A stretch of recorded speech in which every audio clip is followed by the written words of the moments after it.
తెలుగు పద్యస్వర వైభవానికి స్వాగతం.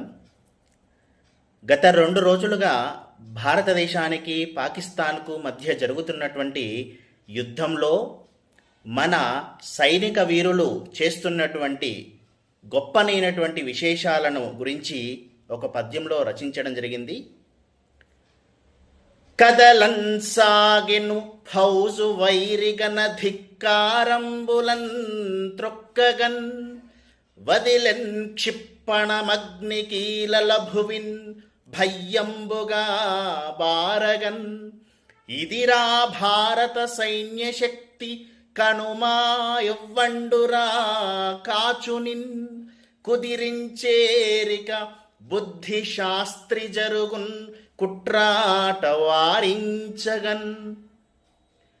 దొంగ దెబ్బ తీయాలని చూస్తూ ఉన్నటువంటి ఆ పాకిస్తాన్ సైనికులకు అందరికీ కూడా మన భారత సైన్యం ఎంతో చొరవతో తమ శక్తితో వారందరినీ కూడా జయించడం జరిగింది. భారతదేశం యొక్క సైనిక శక్తిని ప్రపంచానికి చాటి చెప్పడం జరిగినటువంటి సందర్భంలో రాసిన పద్యం. ధన్యవాదాలు.